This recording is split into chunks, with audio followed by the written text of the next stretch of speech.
आप सबके समक्ष उपस्थित हैं। जनप्रतिनिधि शब्द दो शब्दों का संयोजन है, जन अर्थात जनता और प्रतिनिधि अर्थात नेता। अतः क्या हम आपसे ये पूछना चाहते हैं कि क्या भारत में साक्षरता का प्रतिशत 100 हो गया? क्या गरीब, किसान, मजदूर सभी शिक्षित हो गए?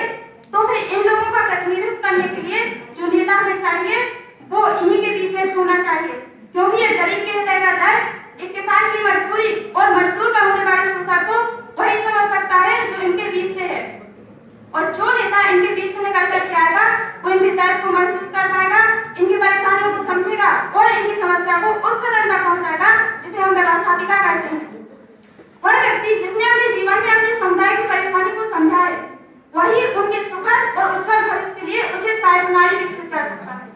अभी कुछ समय पूर्व मेरे साथियों ने प्राचीन काल, भूतकाल न जाने किस किस काल की बातें कही थी, परंतु उदाहरण देते वक्त वो ये भूल गए कि उस समय शिक्षा केवल एक निश्चित स्तर अर्थात राज परिवार तक ही सीमित थी और वह उसी मानसिकता से कार्य करते थे कि जब हम शिक्षित हैं तो हम जनता को शिक्षा की क्या आवश्यकता। परंतु मेरे साथियों, भूतकाल के उदाहरण से बाहर निकलकर वर्तमान में जीना सीखिए और भारत की वर्तमान पृष्ठभूमि पर आधारित बात कीजिए। मैं आप सबसे पूछना चाहती हूँ, क्या आपने कोई नेता के लिए प्रवेश परीक्षा होती हुई देखी है? कोई स्कूल, कोई विश्वविद्यालय आपकी दृष्टि में नेता बनाने का हो तो कृपया मुझे भी बताएं।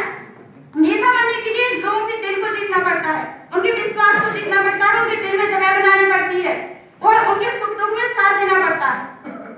जिस देश में मतदान का प्रतिशत 50 से कम हो, जिस देश की आधी जनसंख्या मतदान केंद्र पर न जाती हो, वहाँ स्वयं को वोट पाना किसी शैक्षिक योग्यता के आधार पर संभव नहीं हो सकता।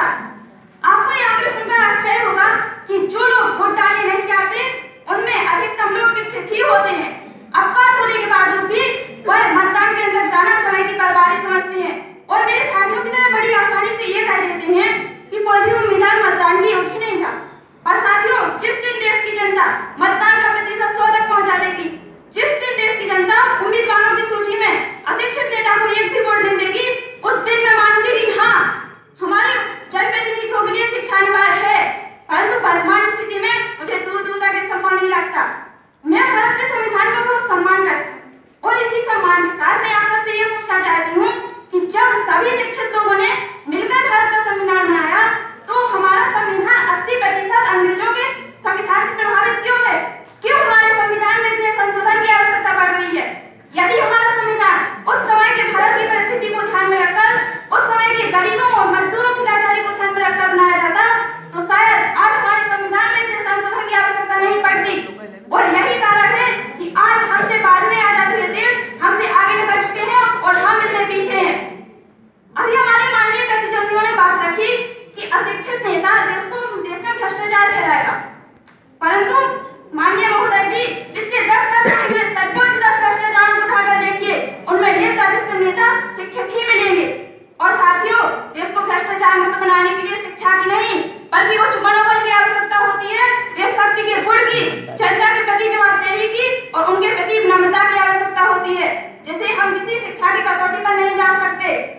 अभी हमारे माननीय प्रतिद्वंदियों ने यह भी कहा था कि यदि नेता शिक्षित होगा तो पढ़े लिखे लोग इस बात का लाभ उठा सकते हैं, परंतु यदि हमारी व्यवस्थापिका कार्यपालिका पर इस तरह संदेह करेगी तब तो संपूर्ण देश में अविश्वास का वातावरण उत्पन्न